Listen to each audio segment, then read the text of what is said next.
Bismillahirrahmanirrahim. Assalamualaikum warahmatullahi wabarakatuh. Alhamdulillahirabbil alamin. Wassalatu wassalamu ala asrofil anbiya'i wal mursalin sayyidina Muhammadin wa ala alihi washabihi ajma'in.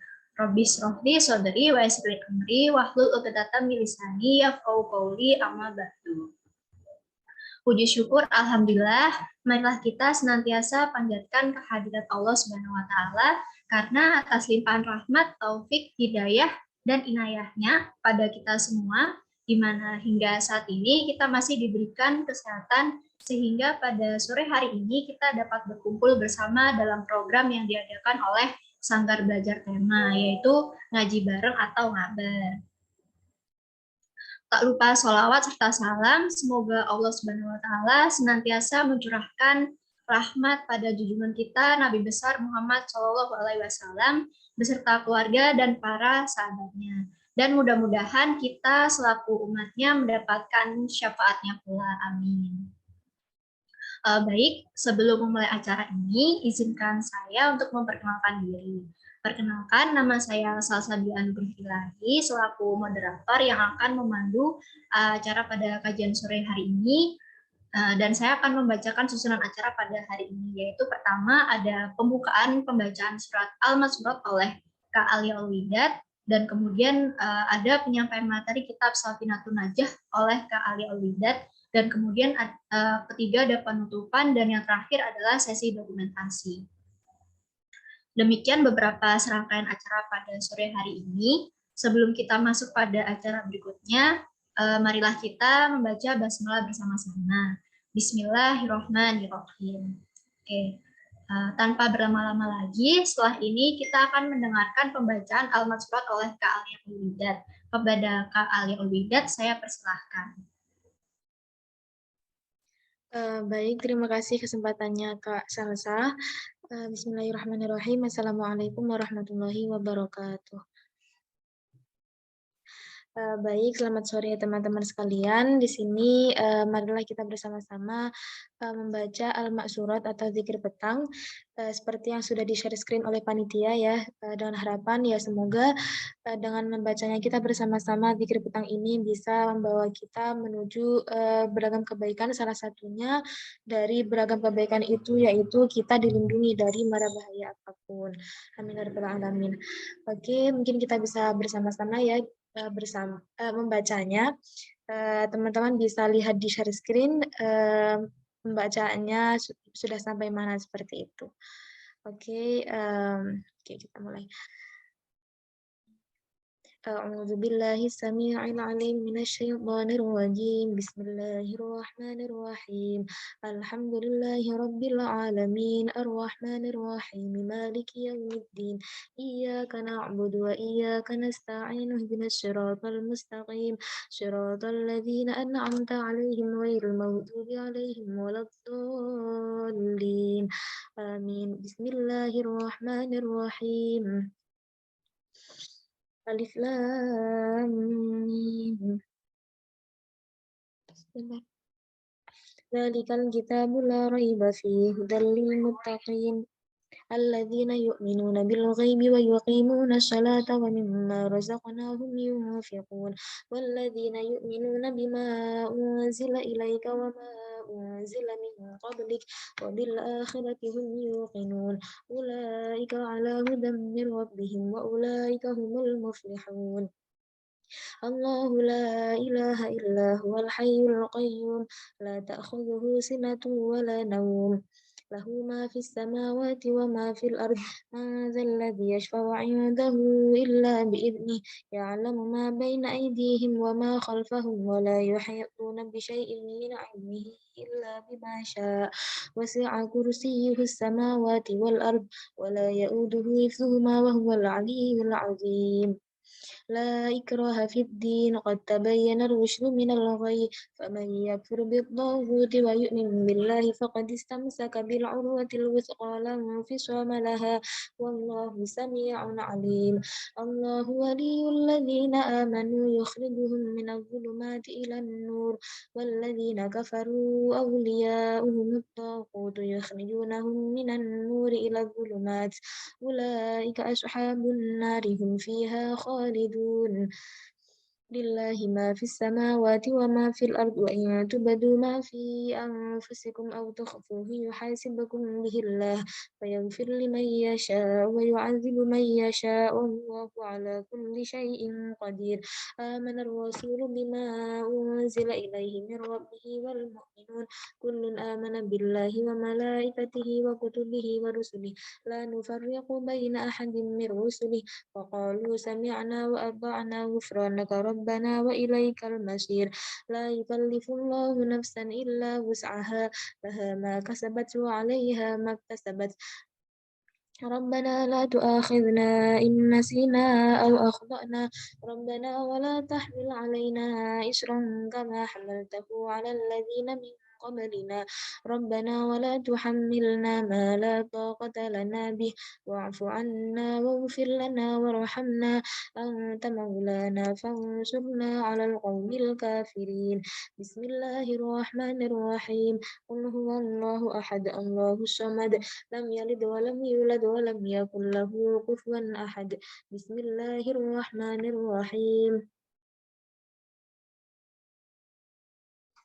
بسم الله الرحمن الرحيم قل أعوذ برب الفلق من شر ما خلق ومن شر غاسق إذا وقب ومن شر النفاثات في العقد ومن شر حاسد إذا حسد بسم الله الرحمن الرحيم قل أعوذ برب الناس ملك الناس إله الناس من شر الوسواس الخناس الذي يوسوس في صدور الناس من الجنة والناس أصبحنا وأصبح الملك لله والحمد لله لا شريك له لا إله إلا هو وإليه النشور أصبحنا أمسينا على فطرة الإسلام كفاوة أمسينا على فطرة الإسلام كلمة الإخلاص وعلى دين نبينا محمد صلى الله عليه وسلم وعلى ملة أبينا إبراهيم حنيفا مسلما وما كان من المشركين اللهم إني أمسيت منك في نعمة وعافية وستر فأتم علي نعمتك وعافيتك وسترك في الدنيا والآخرة اللهم ما أمسى بي من نعمة أو بأحد من خلقك فمنك وحدك لا شريك لك فلك الحمد ولك الشكر يا ربي لك الحمد كما ينبغي لجلال وجهك وعظيم سلطانك رضيت بالله ربا وبالإسلام دينا ومحمد نبيا ورسولا سبحان الله وبحمده عدد خلقه ورضا نفسه وزنة عرشه ومداد كلماته بسم الله الذي لا يضر مع اسمه شيء في الأرض ولا في السماء وهو السميع العليم اللهم إنا نعوذ بك من أن نشرك بك شيئا نعلمه ونستغفرك لما لا نعلمه أعوذ بكلمات الله التامات من شر ما خلق اللهم إني أعوذ بك من الهم والحزن وأعوذ بك من العجز والكسل وأعوذ بك من الجبن والبخل وأعوذ بك من غلبة الدين وقهر الرجال اللهم عافني في بدني اللهم عافني في سمعي اللهم عافني في بصري اللهم إني أعوذ بك من الكفر والفقر اللهم إني أعوذ بك من عذاب القبر لا إله إلا أنت اللهم أنت ربي لا إله إلا أنت خلقتني وأنا عبدك وأنا على عهدك ووعدك ما استطعت أعوذ بك من شر ما صنعت أبوء لك بنعمتك علي وأبوء بذنبي فاغفر لي فإنه لا يغفر الذنوب إلا أنت Astaghfirullah al-azim alladzi la ilaha illa huwal hayyul qayyum wa atubu ilaih. Allahumma shalli ala sayyidina Muhammad wa ala ali sayyidina Muhammad kama shallaita ala sayyidina Ibrahim wa ala ali sayyidina Ibrahim wa barik ala sayyidina Muhammad wa ala ali sayyidina Muhammad kama barakta ala sayyidina Ibrahim wa ala ali sayyidina Ibrahim fil alamin innaka Hamidum Majid. Subhanallah walhamdulillah wa la ilaha illallah wallahu akbar. La ilaha illallah wahdahu la syarika lah, lahul mulku wa lahul hamdu wa huwa ala kulli syai'in qadir. Subhanakallahumma wa bihamdika asyhadu an la ilaha illa anta astaghfiruka wa atubu ilaik. Allahumma shalli ala sayyidina Muhammad عبدك ورسولك النبي الأمي وعلى آله وصحبه وسلم تسليما عدد ما أحاط به علمه وخط به قلمه وأحصاه كتابه. ورضى اللهم عن ساداتنا أبي بكر وعمر وعثمان وعلي وعن الصحابة أجمعين وعن التابعين وتابعيهم بإحسان إلى يوم الدين. سبحان ربك رب العزة عما يصفون وسلام على المرسلين والحمد لله رب العالمين. قل اللهم مالك الملك تؤتي الملك من تشاء وتنزع الملك ممن تشاء وتعز من تشاء وتذل من تشاء بيدك الخير إنك على كل شيء قدير. تولج الليل في النهار وتولج النهار في الليل وتخرج الحي من الميت وتخرج الميت من الحي وترزق من تشاء بغير حساب. اللهم إن هذا يقبل نهارك اللهم إن هذا إقبال نهارك وإدبار ليلك وأصوات دعاتك فاغفر لي. اللهم إنك تعلم أن هذه القلوب قد اجتمعت على محبتك والتقت على طاعتك وتوحدت على طاعتك وتعاهدت على نصرة شريعتك فوثق اللهم رابطتها وأدم مدها واهدها سبلها واملأها بنورك الذي لا يخلو واشرح صدورها بفيض الإيمان بك وجميل التوكل عليك وأحيها بمعرفتك وأمتها على الشهادة في سبيلك إنك نعم المولى ونعم النصير. اللهم آمين. وصلى اللهم على سيدنا محمد وعلى آله وصحبه وسلم. Amin ya rabbal alamin. Oke, alhamdulillah sudah selesai teman-teman pembacaan al-ma'syurat atau zikir petang pada sore hari ini. Sekian, semoga kita semua mendapatkan barokahnya ya dari pembacaan al-ma'syurat ini. Baik, terima kasih. Wassalamualaikum warahmatullahi wabarakatuh. Saya kembalikan lagi ke moderator. Baik, alhamdulillah pembacaan al-ma'syurat telah selesai dibacakan.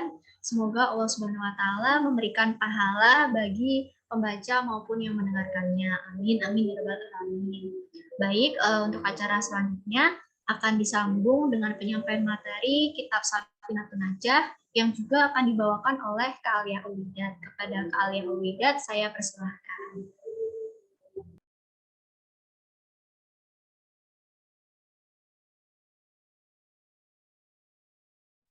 Oke, kembali lagi dengan saya ya teman-teman.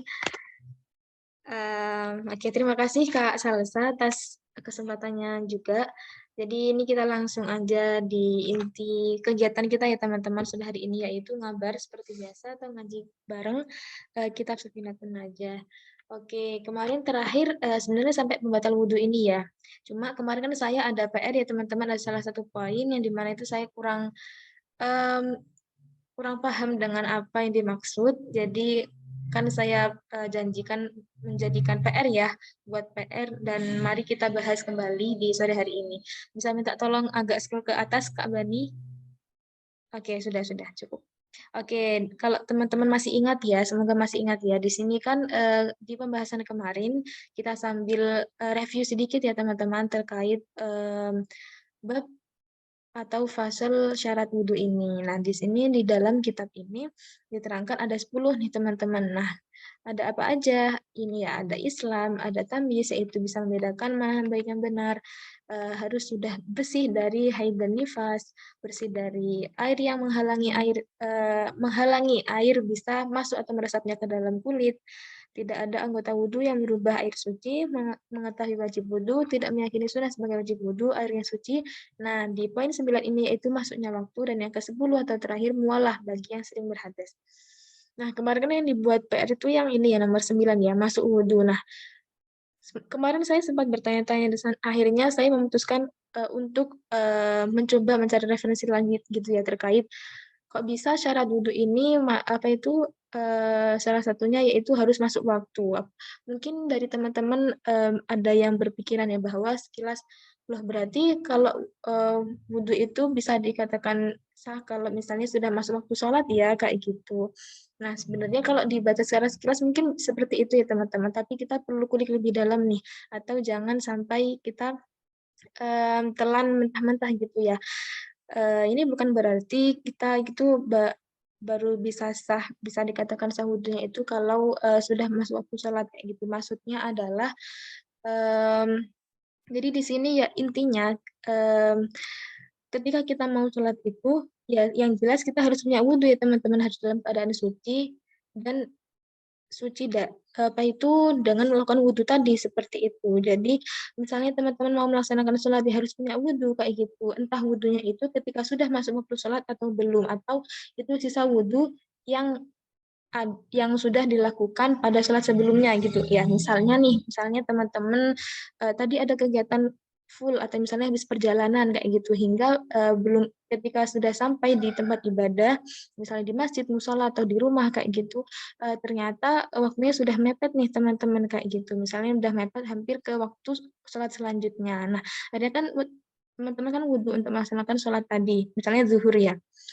Nah, terus kan waktu antara zuhur yang terakhir itu sama yang asyar kan sudah dekat ya, sudah dekat. Akhirnya kan wudhunya kan masih ada seperti itu. Jadi teman-teman mau lanjut sholat asyar dengan wudhu yang sudah dipakai atau yang sudah dilakukan di sholat sebelumnya itu tidak apa-apa kayak gitu ya. Jadi intinya tolong ini jangan ditelan mentah-mentah ya, kalau wudhu itu baru bisa dikatakan sah kalau masuk waktu sholat. Nah, maksudnya ini ya intinya kalau kita mau sholat ya harus punya wudhu kayak gitu. Entah wudhunya itu ketika masuk waktu sholat asyar tadi atau wudhu yang sudah dilakukan di sholat sebelumnya kayak gitu. Kira-kira bisa dipahami ya teman-teman dari ini. Apakah penjelasan saya belibet? Jadi kurang lebih begitu ya teman-teman. Jadi semoga, dan saya dari sini, oh iya ya, jadi saya pun sendiri juga sudah tercerahkan nih, dan semoga teman-teman juga tercerahkan juga ya. Jadi tidak bingung lagi dengan poin 9 ini. Oke, boleh tahu reaksinya teman-teman kalau bisa dipahami? Takutnya nanti kan kalau salah menangkap kan juga bahaya juga. Bisa kasih reaction?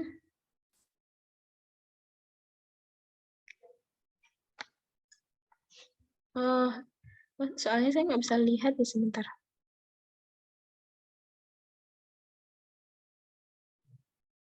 Oke, mungkin.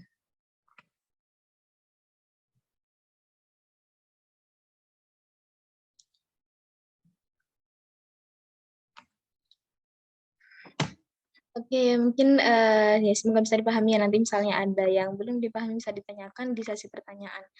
Oke, bisa lanjut ya kita ya. Di Kak Bani ya, yang scroll ke bawah lagi Kak Bani, karena ini fasal pembatal wudhu ini sudah. Oke, ini sudah yang ini. Ya ini betul. Oke, kita lanjut ya teman-teman. Kurang lebih di pertemuan sore ini tidak banyak-banyak kok. Kita akan membahas tentang mulai fasal ini sampai tayamum seperti itu. Oke, fasal selanjutnya yaitu yang diharamkan bagi yang berhadas. Saya membaca apa itu redaksi bahasa Arabnya dulu ya. Manin taqadha wudu'ahu wa huruma alaihi arba'atu asya'a. Al-awalu as-salatu wa tawafu wa massul mushafi wa hamluhu.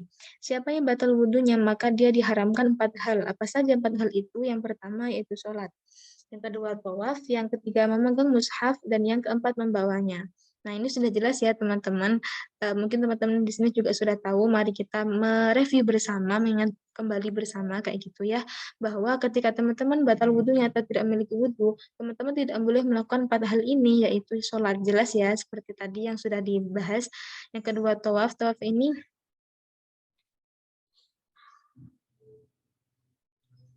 tawaf ketika umrah atau haji ya. Terus yang ketiga, memegang mushaf dan membacanya. Mushaf ini kan Al-Quran ya teman-teman. Jadi tidak boleh nih teman-teman ketika tidak memiliki wudhu itu memegang atau membawanya seperti itu. Apalagi Al-Quran yang tidak ada artinya gitu ya, tidak ada artinya, tidak ada tafsirnya seperti itu.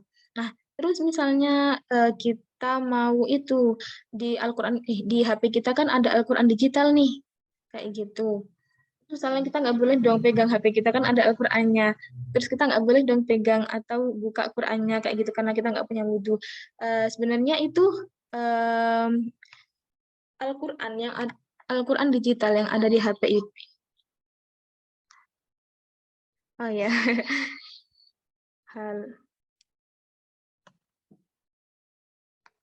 Halo. Oke, oke, oke. Oke, jadi Al-Quran digital itu belum bisa dikatakan mushaf ya teman-teman karena sejatinya sebenarnya itu deskripsi atau pengertian dari mushaf itu adalah bentuk lembaran kayak gitu teman-teman, lembaran yang berisikan ayat suci Al-Quran kayak gitu karena karena Al-Quran digital ini tidak berbentuk lembaran dan hanya ya dikemas dalam suatu aplikasi digital ya, teknologi seperti itu kan tidak berbentuk mushaf gitu ya, tidak berbentuk lembaran. Jadi itu pengecualian gitu ya. Jadi tidak bisa disamakan dengan mushaf yang berbentuk apa ya, lembaran berbentuk buku kayak gitu. Ya, jadi bisa dibedakan ya. Jadi misalnya teman-teman bukan berarti kalau di HP-nya ada Al-Quran digital, terus nggak punya wudhu, terus nggak boleh pegang HP-nya karena ada Al-Qurannya, itu juga tidak ya teman-teman ya. Kayak gitu. Oke, kita bisa lanjut ya teman-teman. Selanjutnya, di fase selanjutnya yaitu yang diharamkan bagi orang junub. Wa yahrumu 'alal junubi sitatu asya'a. Al-awwalu as-salatu wa tawafu wa masul mushafi wa hamluhu wal lubatsu fil masjidi wa qiraatul Qur'ani. Orang junub diharamkan 6 hal yaitu salat, tawaf, memegang mushaf dan membawanya, berdiam diri di masjid dan membaca Al-Qur'an. Nah, ini juga tidak jauh berbeda dengan sebelumnya, di mana orang junub ini misalnya belum mandi besar itu dia dilarang 6 hal. Ya, seperti yang sudah disebutkan, ada sholat, tidak boleh sholat ya, tidak boleh sholat, tidak boleh tawaf, memegang mushaf dan membawanya, berdiam diri di masjid dan juga membaca Al-Quran. Oke, bisa dipahami ya. Oke, kita lanjut ya di fase selanjutnya. Oke, yang diharamkan bagi wanita haid. Wa yahrumu bil haidi 'asyaratu asya'a. As-salatu wa dhawafu wa masul mushafi wa hamluhu wal lubasu fil masjidi wa qiraatul qur'ani wa shaumu wa talaqu wal mururu fil masjidi in khafat talwithahu wal istimta'u baina surrati wa rukbati. Oke, pasal ini menjelaskan bagi wanita yang sedang haid itu diharamkan 10 hal apa saja. Yang pertama ada sholat, tawaf, menyentuh mushaf dan membawanya, berdiam diri di masjid, membaca Al-Quran, puasa, ya tidak boleh puasa, tidak boleh ditalak ya atau dicerai bagi orang yang sudah bersuami istri, melewati masjid jika takut mengotorinya, dan yang ke-10 istimta atau berjumpa di sekitar daerah antara pusar dan lutut. Nah, di sini yang ke-9 ini melewati masjid jika takut mengotorinya. Jadi maksudnya itu bukan yang di depannya masjid apa ya? Yang di depannya atau di sekitarnya masjid itu ya, teman-teman. Maksudnya kalau udah di area masjid nih seperti di lantainya, di serambinya atau di mananya kayak gitu ya. Karena dikhawatirkan nanti misalnya tembus kayak gitu terus akhirnya darahnya terjatuh tanpa disadari kayak gitu kan akhirnya kan mengotori masjid gitu ya, mengotori tempat ibadah yang dimana itu digunakan untuk sholat dan sebagainya kayak gitu. Jadi untuk lebih berhati-hati dan dianjurkan untuk tidak melewati atau apa ya, yang melewati daerah-daerah sekitar masjid itu kayak gitu. Apalagi masuk kayak gitu ya. Dan yang terakhir itu yang nomor 10 istimta atau bercumbu di sekitar daerah antara pusar dan lutut. Ini yang sudah bersuami istri seperti itu ya. Jadi bagi ketika haid tidak boleh melakukan istimta tersebut. Oke, kita bisa lanjut ya teman-teman di pasal selanjutnya. Sebab tayamum. Oke, sekarang kita sudah masuk nih di area pembahasan tayamum. Asbabut tayamumi salasatun. Faqdul ma'i wal maradu wal ihtiyaju ilaihi li'atashi hayawan muhtarimin. Oke, fasal ini menjelaskan sebab tayamum. Nah, di sini penyebab tayamumnya itu hal-hal yang bisa dilakukan atau hal-hal yang diperbolehkan di mana kita itu melakukan tayamum seperti itu. Nah, di sini ada 3 hal nih teman-teman. Yang pertama yaitu tidak ada air. Yang kedua sakit dan yang ketiga air yang dibutuhkan untuk memberi minum binatang kehausan yang muhtaram yang dimuliakan syara. Nah, di sini tidak ada air itu maksudnya jadi ketika misalnya nih kita ada di suatu tempat terpencil kayak gitu yang di mana itu tidak ada air atau sangat sulit kayak gitu didapatkan air atau misalnya ketika kita di rumah sendiri nih. Nah, tapi sedang ada pemadaman atau mati listrik kayak gitu ya, mati listrik pusat kayak gitu ya. Mati pusat kayak gitu. Akhirnya kan listriknya mati, airnya pun juga mati. Akhirnya kan terus di kamar mandi kita tuh nggak ada air sama sekali nih kayak gitu. Nah, karena sudah berusaha mencari kemana-mana, ternyata juga nggak ada. Nah, saat itulah teman-teman diperbolehkan untuk tayamum seperti itu ya. Tapi benar-benar sudah dipastikan tidak ada air ya teman-teman ya. Kayak gitu. Terus yang sakit ini juga sakit bukan yang sakit-sakit semua sakit ya teman-teman ya, bisa dikira-kirakan sendiri. Jika sakit ini misalnya sudah sangat-sangat memungkinkan tidak bisa untuk berwudu, tidak bisa kena air atau misalnya nih sakit yang dimana itu ketika kita kena air malah memperparah kayak gitu. Nah, itu kan bisa dimakfu kayak gitu, bisa dimaafkan dan bisa diperbolehkan untuk melakukan tayamum seperti itu. Jadi misalnya sakit yang misalnya cuma flu, pilek, panas kayak gitu yang sekiranya masih kuat, masih bisa untuk wudhu secara normal itu ya wudhu saja gitu ya teman-teman ya gitu. Dan yang terakhir air yang dibutuhkan untuk memberi minum binatang kehausan yang muhtaram. Jadi ini misalnya di suatu keadaan di mana itu ada wudhu, sebenarnya ada air nih sedikit kayak gitu dan bisa untuk wudhu misalnya seperti air sebotol ya yang kemarin sudah dipaparkan di YouTube dari Abu Yahya kayak gitu. Namun ternyata ada hewan yang sangat membutuhkan air ya, sangat kehausan kayak gitu. Tapi ini dengan syarat kalau berdasarkan kitab ini hewan yang muhtaram ya, yang dimulakan syarak. Jadi bukan hewan-hewan yang misalnya najis seperti babi dan anjing kayak gitu. Nah, jadi di situ dan dia lebih membutuhkan kayak gitu. Jadi dan airnya diberikan untuk binatang tersebut akhirnya diperbolehkan untuk tayamum. Oke. Oke, bisa scroll ke bawah, Kak. Oh, sebentar sedikit Nah, itu. Oke, kita lanjut ya. Ghairul muhtarami sitatun. Tarikus salati wazanil muhsanu wal murtadu wal kafirul harbiyu wal kalbul aquru wal khinziru. Ke bawah, Kak. Oke, nah di sini dijelaskan ada orang yang tidak dihormati ya. Orang yang tidak dihormati ada 6. Oh, di sini di kitab ini dijelaskan bahwa ada 6 orang, ada 6 golongan di mana itu dia tidak patut untuk dihormati gitu ya. Yang pertama yaitu peninggal sholat. Peninggal sholat. Sudah jelas teman-teman ya, karena sholat itu tiang agama dan wajib kayak gitu ya. Jadi sudah sepatutnya bagi orang Islam itu untuk menegakkan sholat. Yang kedua, pezina muhsan. Pezina muhsan itu apa? Pezina muhsan berdasarkan referensi yang saya dapatkan, pezina muhsan itu yaitu pezina yang ada orang itu dia sudah bersuami istri gitu teman-teman dan melakukan zina. Katakanlah seperti perselingkuhan gitu ya. Jadi orang suami istri yang melakukan zina kayak gitu ya. Sebentar. Tadi nah Nah, di sini kalau berdasarkan kitab referensi yang saya dapatkan itu, zina itu ternyata terbagi menjadi dua, teman-teman. Ada zina muhsan, dan ada pezina ghairu muhsan. Nah, pezina muhsan ini adalah pezina yang sudah memiliki pasangan sah atau sudah menikah. Jadi ini bisa dikatakan perselingkuhan gitu ya. Seperti itu. Kalau pezina ghairu muhsan adalah pelaku atau pezina yang belum pernah menikah atau belum memiliki pasangan yang sah, kayak gitu. Itu pengertian dari pezina muhsan. Yang ketiga adalah murtad, yaitu keluar dari agama Islam. Yang keempat kafir harbi. Kafir harbi ini adalah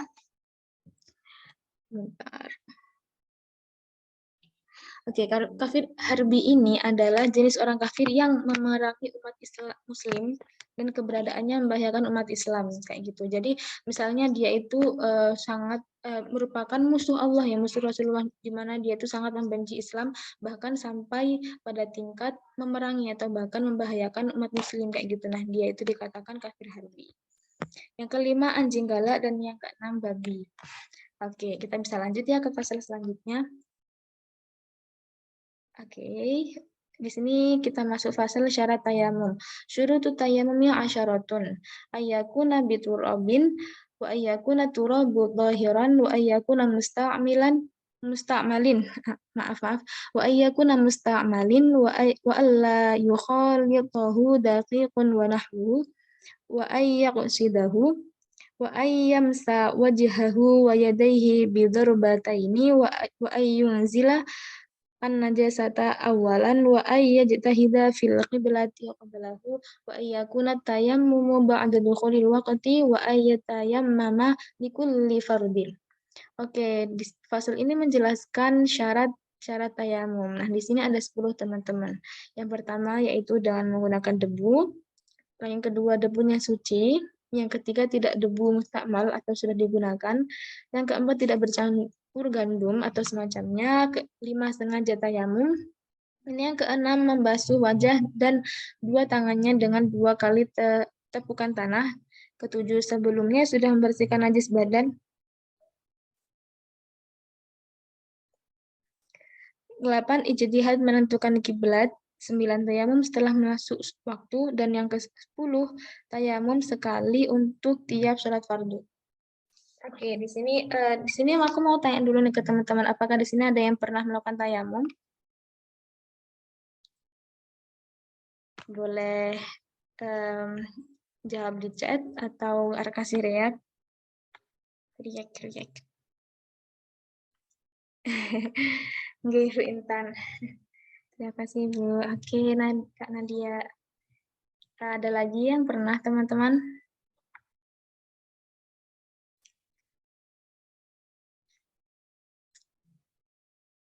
Oke, mungkin beberapa teman yang lain juga pernah ya melakukan perjalanan jauh, pernah mengalami saat-saat di mana tidak bisa melakukan wudhu normal sehingga harus tayamum gitu ya.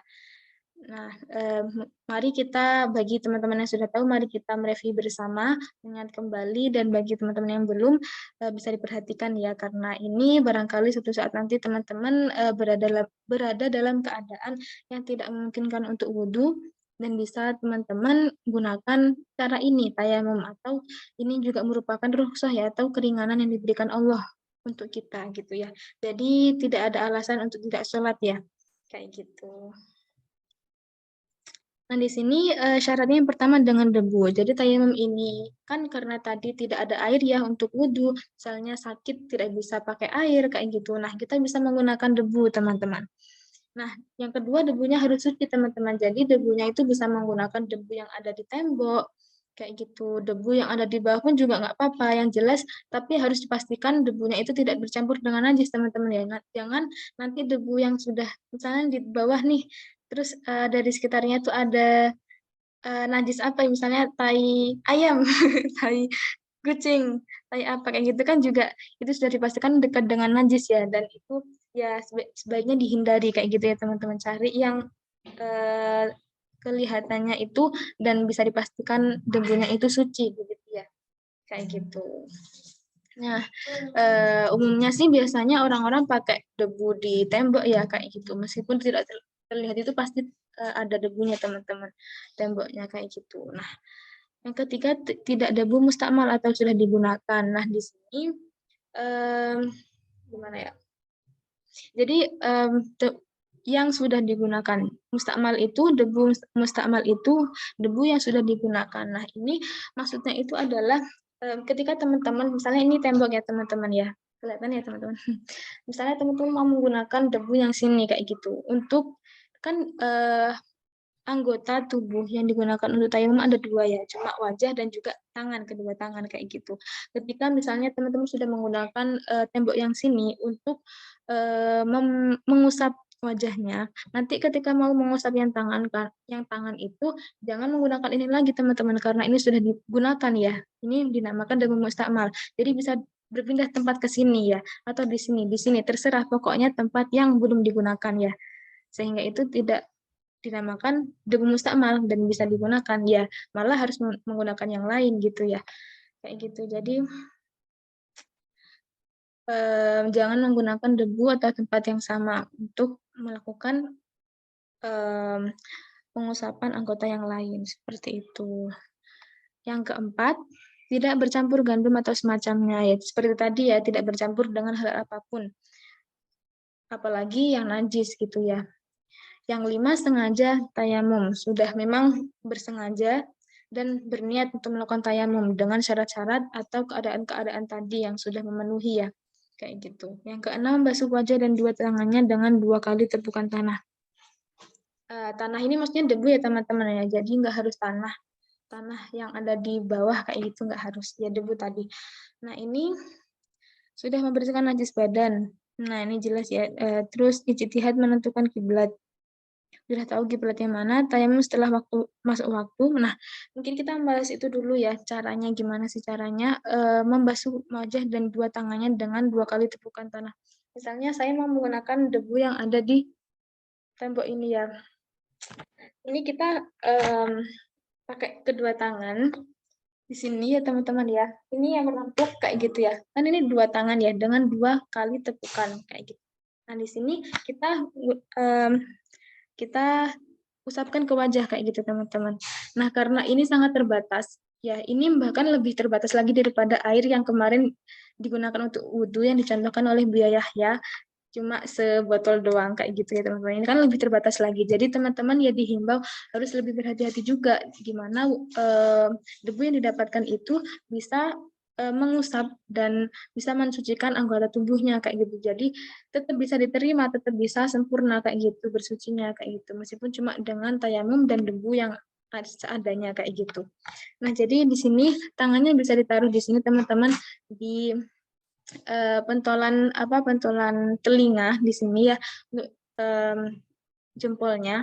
Nah, ini tangannya yang gini bisa ini juga disesuaikan dengan garis wajahnya. Jadi garis wajahnya mana kan beda-beda ya. Ada kadang kan yang kalau saya kan ini lebar ya dahinya. Jadi saya batasnya di sini ya di sini teman-teman. Ini batas wajahnya kayak gitu. Harus diusap. Jadi mulai sini kayak gitu sini. Ini. Udah. Kan karena ini tadi ini tidak terpakai ya ini sama ini. Jadi kan ini gini. Karena ini nggak dipakai, ini bisa digunakan untuk sini. Nah, ini kan batas wajah itu kan sini ya teman-teman ya. Kalau saya sih sini, jadi teman-teman bisa disesuaikan sini sampai sini aja ya, kayak gitu. Jadi ini juga harus terkena debu juga teman-teman. Jadi gini, saya ulangi lagi. Udah cukup gitu ya. Itu yang wajah ya teman-teman bisa dipahami ya. Jadi usahakan dengan terbatasnya debu tadi itu bisa mengcover atau mengusap semua bagian wajah kita kayak gitu. Kayak gitu. Udah ya teman-teman. Selanjutnya tangan. Nah, tangan ini seperti yang sudah saya sampaikan harus tidak boleh menggunakan debu mustakmal. Jadi kita pindah ya ke sini teman-teman. Gini ya. Nah, di sini kita taruh misalnya ini tangan kanan ya, ini tangan kiri. Nah ini kan ini masih ada debunya, jangan sampai terkena apapun ya teman-teman ya, harus dijaga karena ini akan kita gunakan untuk tangan kiri nih kayak gitu. Jadi kita tahan. Jadi yang ini yang tangan kiri kita tumpuk ke bawah tangan kanan kayak gini. Ini tapi setengah aja teman-teman, setengah aja yang ditumpuk. Nah, jangan sampai putus teman-teman. Sampai putus sampai sini. Sampai di siku-siku sini ya, seperti wudhu pada biasanya itu sampai siku-siku aja. Baru kan ini yang bawah ya, kita putar seret. Nah, yang bawahnya ini pakai yang setengahnya sini. Seret, jangan sampai terpotong. Nah, ini kan tadi belum kepakai yang jempolnya ini. Jempolnya ini. Nah, ini kita tumpukkan ke jempol ini, seret kayak gitu. Bisa ya teman-teman ya. Saya ulangi sekali lagi. Jadi ini kita pakai setengah aja teman-teman. Kita pakai setengah. Kita gini jangan sampai terputus ya. Kita tarik sampai siku-siku, terus kita puter. Nah, kita pakai yang setengahnya lagi. Kita ini jangan sampai kepakai jempolnya. Nih, baru ini jempolnya kita tumpukan. Seret kayak gitu ya. Oke, semoga bisa dipahami ya. Dengan media yang online seperti ini terbatas, semoga bisa dipahami. Nanti kalau ada yang kurang dipahami atau mau diskusi bisa didiskusikan di sesi selanjutnya teman-teman. Nah yang selanjutnya pun juga sama teman-teman, cuma beda aja karena tadi kita sudah menjaga yang kanan ya teman-teman. Ini kan tadi sudah kita jaga jangan sampai kita terkena apapun, jadi ini tetap ada debunya. Nah, mari kita gunakan untuk yang tangan kiri. Ini juga setengah juga teman-teman kayak tadi, sampai siku-siku, terus kita putar seret kayak gini, tarik lagi, terus ini jempolnya kita tumbukkan gini, seret gitu. Oke, itu singkat cara ya, pemaparan singkat cara bertayamum kayak gitu. Oke, gitu ya teman-teman ya. Semoga bisa dipahami. Jadi nanti suatu saat misalnya teman-teman ada dalam keadaan tidak bisa berwudu, ya bisa menggunakan tayamum sesuai dengan cara tadi kayak gitu. Oke, sebentar. Nah, selanjutnya ini kita akan membahas yang poin 9 ini teman-teman. Tayamum. Tayamum setelah masuk waktu. Dan ini bersambung juga, berhubungan juga dengan tayamum sekali untuk tiap sholat fardu. Jadi, bentar. Nah, di sini itu, bentar.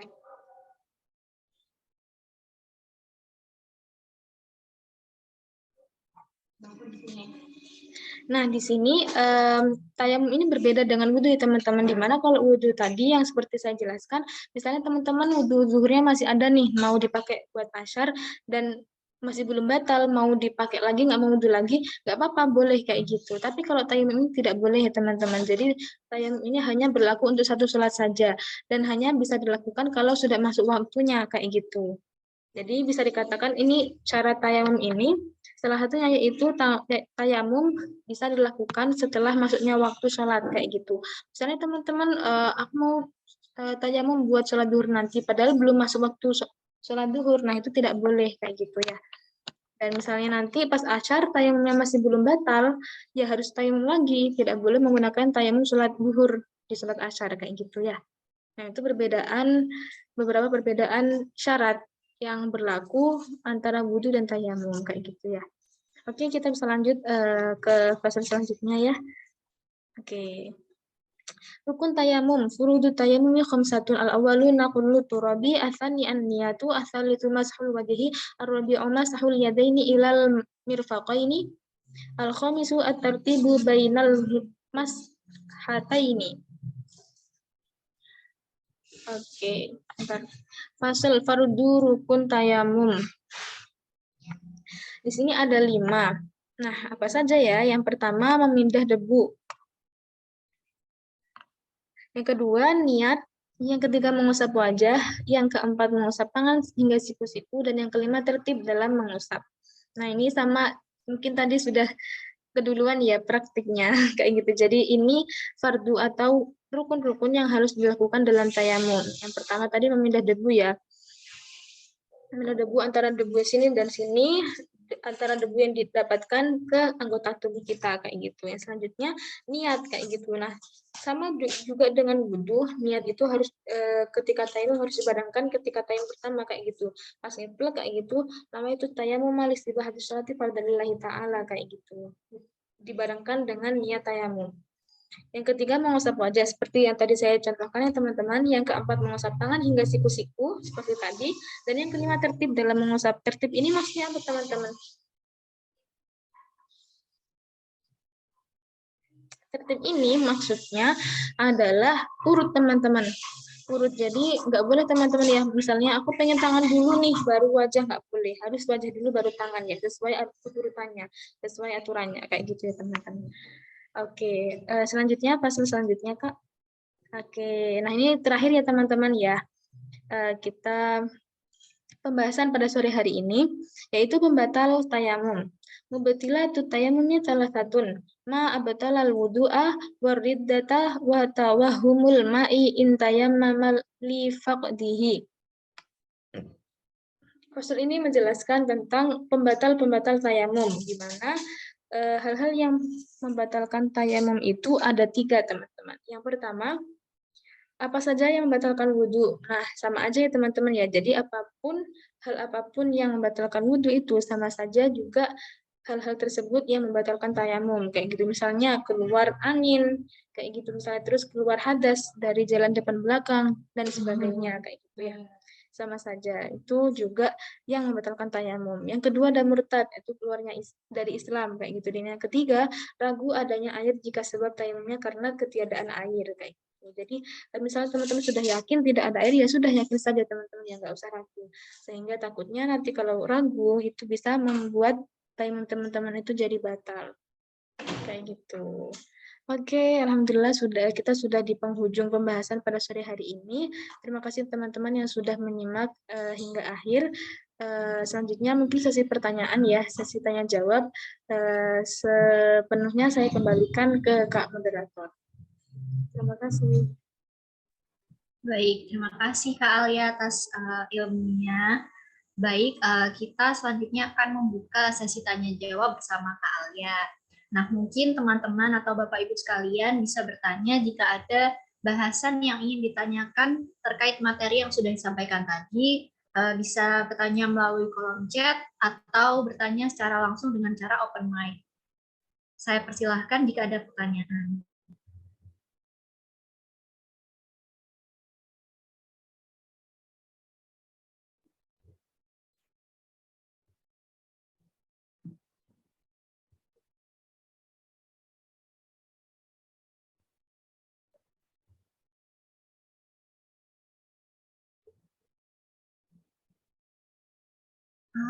Oh baik, itu ada yang bertanya Kak dari Kak Nadia.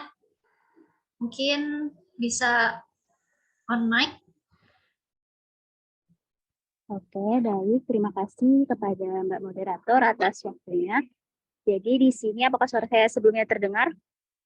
Sudah terdengar Kak Nadia. Oke, baik. Sebelumnya terima kasih dan terima kasih juga buat Mbak Alia Widat telah memaparkan materinya yang menurut saya cukup mudah dipahami dan ibaratnya kita telah membahas tentang fikih gitu ya. Tadi kan tentang membahas ibaratnya tayamum dan lain sebagainya. Yang saya izin bertanya di sini, Mbak, yang saya ingin diskusikan juga, mungkin kita nggak bisa apa ya ibaratnya memperkirakan gitu ya bahwa kita mungkin sebagai umat muslim pada paham gitu tentang tayamum ini di usia dewasa juga mungkin kira-kira kita belum mengetahui tata cara tayamum yang benar gitu kan. Tadi terima kasih Mbak Alia sudah mempraktikkan contoh tayamum yang benar kepada kami dan kepada saya khususnya bermanfaat banget jika kita belum mengetahui cara yang benar lalu kita tapi mengetahui bahwa dalam Islam ada tayamum gitu. Jadi kita ibaratnya paham aja konteksnya wudhu tanpa menggunakan air kayak gitu. Nah, apakah kira-kira nanti kita melakukan sholat itu ibadah kita diterima atau tidak? Kurang lebih seperti itu sih Mbak. Terima kasih.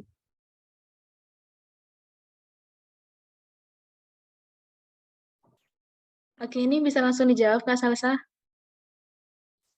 Boleh Kak, silakan atau menampung pertanyaan.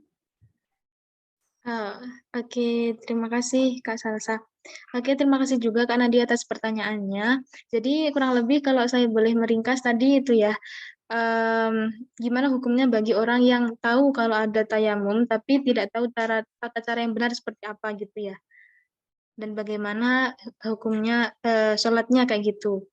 Diterima atau tidak kayak gitu. Benar ya Kak Nadia ya?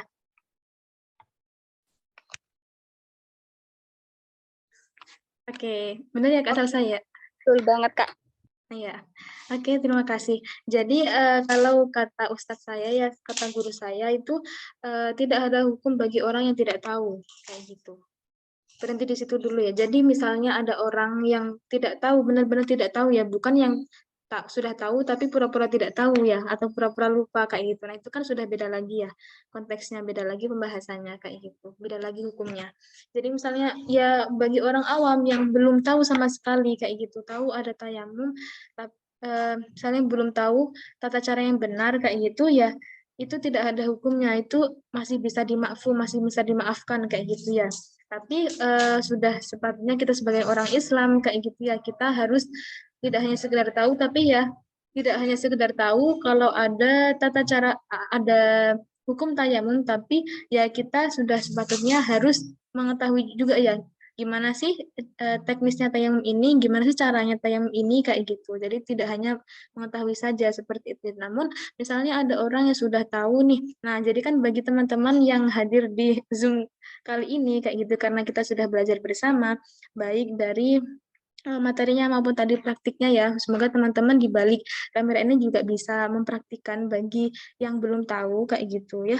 Jadi sudah wajib hukumnya untuk teman-teman itu mempraktikkan sesuai dengan yang ilmu yang didapatkan seperti itu ya. Harus bisa mengamalkan dan melakukannya sesuai dengan semestinya gitu ya, sesuai dengan pembahasan yang telah dipaparkan seperti itu. Jadi ya kembali lagi seperti tadi ya, misalnya ada orang yang tidak tahu sama sekali kayak gitu, nah itu tidak ada hukumnya. Tapi bagi orang yang sudah tahu, sudah wajib hukumnya untuk melakukannya, untuk melaksanakannya sesuai dengan tata cara yang benar kayak gitu ya. Tidak boleh pura-pura lupa, tidak boleh pura-pura tidak tahu kayak gitu, padahal sudah jelas-jelas tahu, padahal sudah jelas-jelas ikut ngabar sore hari ini kayak gitu ya. Jadi kurang lebih seperti itu sih Kak Nadia dan teman-teman. Jadi ya misalnya kemarin-kemarin, misalnya ada si A nih, tahu ada tayamum tapi dia tidak tahu caranya, terus gimana nih sholatnya selama ini, kayak gitu. Ya karena tidak tahu, ya gimana lagi, itu tidak ada hukumnya, kayak gitu ya. Tapi bagi, misalnya selanjutnya, bagi si A ini sudah ikut ngabar nih sore ini, dan sudah tahu gimana caranya yang benar, baik dan benar yang sesuai, itu ya wajib hukumnya untuk selanjutnya misalnya mau tayamum, ya harus melaksanakannya dengan cara yang benar juga kayak gitu. Apakah menjawab Kak Nadia?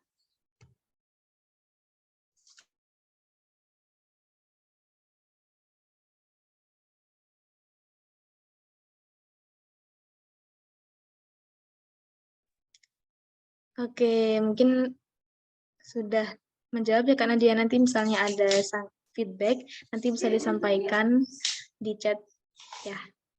Oke Kak Salsa, bisa dilanjutkan. Baik, untuk sesi pertanyaan pertama tadi sudah diambil karena dia mungkin ada lagi yang mau bertanya, atau mungkin kalau masih bingung mikir bertanya, mungkin saya mau bertanya dulu Kak. Tadi sempat ada yang menarik perhatian saya di bab yang larangan yang diharapkan ketika wanita haid. Nah, dulu waktu masih kecil, baru pertama kali haid gitu, kelas SD mau ke SMP, kayak dulu tuh pernah mendengar gitu Kak, ada yang pernah berkata katanya kalau misalnya lagi haid itu nggak boleh potong kuku atau potong rambut atau menyisir rambut seperti itu Kak. Nah, tapi ternyata tadi waktu di pembahasan yang di kitab yang disampaikan oleh Kak Alia di kitab Safinatun Najah, ternyata tadi itu tidak ada yang menjelaskan itu gitu. Nah, itu apakah benar Kak? Memang seharusnya boleh atau memang ada di kitab yang lain mungkin yang mengatakan tidak boleh seperti itu, Kak? Tadi memotong rambut ya Kak Salsa ya? Motong kuku, motong rambut, sama mungkin bersisir gitu, Kak. Oh ya, oke terima kasih Kak Salsa pertanyaannya. Ya, kalau tadi berdasarkan kitab Safinatun Najah tadi tidak dipaparkan ya, tidak dijelaskan. Dan sebenarnya apa ya, pun juga termasuk saya Kak Salsa ya, dan mungkin teman-teman yang lain juga pernah mendengar bahwa waktu haid itu nggak boleh loh, nggak boleh memotong rambut atau misalnya ada rambut yang apa itu terputus kayak gitu harus disimpan kayak gitu harus disisihkan dan sebagainya kayak gitu ya. Namun dulu pun saya juga gitu. Jadi setiap ada rambut yang terpotong ya saya kumpulkan. Saya pun selama haid pun juga nggak pernah potong kuku kayak gitu. Namun saya pernah mendapat namanya juga ilmu berkembang ya dan mungkin apa ya dan mungkin penjelasan atau ilmu pengetahuan seperti itu kan berkembang kayak gitu ya berdasarkan banyak musyawarah para ulama kayak gitu dan ternyata berdasarkan hasil yang pernah saya dapatkan kayak gitu ya dari penjelasan ulama itu beliau mengatakan bahwa ternyata itu tidak apa-apa kayak gitu ada ada sumbernya juga kayak gitu mengatakan bahwa tidak apa-apa kok kayak gitu misalnya mau memotong kuku mau menyisir rambut misalnya ada rambut putus nggak harus dikumpulkan juga kayak gitu ternyata tidak apa-apa tapi misalnya ada teman-teman yang kan perlu diingat bersama juga ya Kak Salsa dan teman-teman bahwa kita ini kan mengikuti imam di mana imam dari apa ya pembahasan fikih kayak gitu ya imam yang menetapkan hukum-hukum fikih ini kan beragam ya kayak gitu kan mereka juga memiliki perspektifnya masing-masing kayak gitu dan berbeda-beda kayak gitu dan kita tidak bisa serta-merta menyalahkan ketika kita mengikuti imam A kayak gitu terus kita mengatakan bahwa imam B C D itu salah kayak gitu cuma karena mereka itu berbeda pandangan atau berbeda hukumnya dengan imam yang kita ikuti kayak gitu kan tidak betul juga ya tidak dibenarkan juga kayak gitu. Nah, karena apa ya? Karena sejatinya mereka memiliki perspektifnya masing-masing. Nah, tergantung kita nih pilihan kita mengikuti yang mana kayak gitu. Seperti itu. Jadi, sepertinya kalau tidak salah karena saya mengikuti Imam A ini dan saya tidak terlalu mendalami atau mengetahui hukum-hukum yang ada di hukum yang ditetapkan di Imam B atau C seperti itu. Sepertinya ada yang mengatakan bahwa tidak boleh kayak gitu Kak Salsa. Apa itu memotong kuku, terus memotong rambut, menyisir dan sebagainya kayak gitu. Jadi namun karena ada yang membolehkan seperti itu, jadi ini pilihan kita masing-masing juga sih kayak gitu. Misalnya teman-teman mau tidak apa ya, mau berhati-hati, mau telaten juga kayak gitu ya, mengumpulkan setiap rambut yang putus ketika haid kayak gitu. Terus tidak mau keramas misalnya kayak gitu ya selama haid selama seminggu misalnya terus tidak mau memotong kuku sampai kukunya panjang kayak gitu kalau teman-teman mau mempertahankan itu juga silahkan kayak gitu tapi yang jelas hukum yang mengatakan bahwa boleh atau tidak dilarang untuk memotong kuku rambut dan sebagainya tadi ketika haid itu juga ada yang memperbolehkan kayak gitu jadi pilihan ada di teman-teman jadi boleh kayak gitu misalnya bagi saya pribadi pun juga Kak Salsa dan teman-teman misalnya mau oh ternyata ada loh hukum atau imam yang menyatakan bahwa melakukan ini tuh boleh memotong kuku ketika haid itu boleh kayak gitu dan intinya teman-teman ya melaksanakan itu berdasarkan hukum gitu loh ya nggak karena cuma logikanya sendiri, nggak cuma pendapatnya sendiri, tapi ada hukumnya kayak gitu. Ada ulama yang mengatakan seperti itu dan memperbolehkan kayak gitu. Tapi kalau mempertahankan misalnya yang hukum lama tadi atau yang dimilikinya itu ya boleh terserah pilihan di teman-teman. Kayak gitu Kak Salsa. Kurang lebih mau menjawab tidak pertanyaan. Menjawab sekali, terima kasih Kak Alia. Berarti intinya tergantung kepercayaan dari masing-masing ya Kak. Ya, dan kalau misalnya Kak Salsa belum tahu nih hukum yang lain dan taunya cuma itu, ya saya sedikit memberikan insight ya bahwa ternyata ada loh hukum yang memperbolehkan kayak gitu. Jadi kalau Kak Salsa mau move ke hukum yang itu boleh juga kayak gitu. Oke, terima kasih Kak Alia. Ya Oke, terima kasih kembali. Untuk pertanyaan selanjutnya ini apakah pertanyaan terakhir Kak atau masih membuka sesi tanya jawab lagi?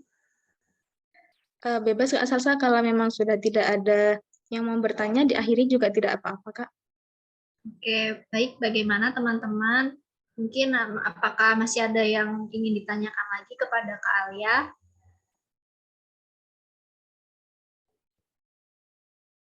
Oke, sepertinya tidak ada ya Kak. Oke, kita ucapkan terima kasih kepada Kak Alia Alwidat yang telah menyampaikan dan membahas materi mengenai kitab Sakinatun Najah pada pertemuan kali ini, yang dimana pembahasannya sangat bermanfaat sekali. Acara demi acara telah kita lalui bersama. Nah, hingga tak terasa saatnya tiba di penghujung acara. Sebelum menutup kajian pada hari ini, saya ingin mengingatkan bahwa setelah penutupan ini akan ada sesi berfoto bersama. Kemudian hadirin juga dimohon untuk dapat mengisi link presensi kehadiran yang akan dibagikan oleh panitia sebelum meninggalkan kajian pada hari ini. Baiklah, marilah kita tutup pengajian pada sore hari ini dengan bacaan hamdalah Alhamdulillahirabbil alamin. Saya selaku moderator memohon maaf apabila ada kalimat atau kata yang kurang berkenan di hati para hadirin sekalian, dan semoga apa yang kita dapatkan pada kajian sore hari ini dapat menjadi ilmu yang bermanfaat untuk kita semua. Kurang lebihnya mohon maaf. Wassalamualaikum warahmatullahi wabarakatuh. Baik, setelah ini kita akan berfoto bersama. Teman-teman sekalian, jika dapat mengaktifkan kameranya, dimohon untuk dapat menyalakan kameranya. Untuk panitia yang bertugas, saya persilahkan untuk mengarahkan. Terima kasih. Baik Kak Salsa, saya bantu ya untuk dokumentasinya. Kepada teman-teman, silahkan untuk open cam yang tidak berhalangan. Di sini ada Kak Bani, Kak Hana, Kak Johan.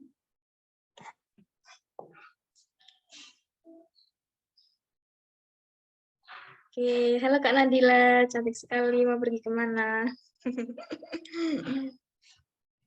Halo Mbak. Oke.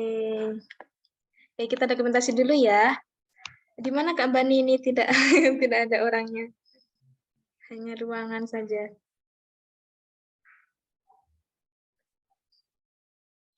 Oke, bisa saya ambil dokumentasi ya. 1, 2, 3. Oke, satu lagi. 1, 2, 3. Oke, sudah Kak Salsa. Terima kasih. Oke, baik, terima kasih atas partisipasinya pada pengajian sore hari ini. Mungkin bisa dicukupkan. Bagi teman-teman yang mau live, silahkan. Terima kasih sudah datang di ngabar pada hari ini. Semoga teman-teman berkesempatan hadir di ngabar selanjutnya.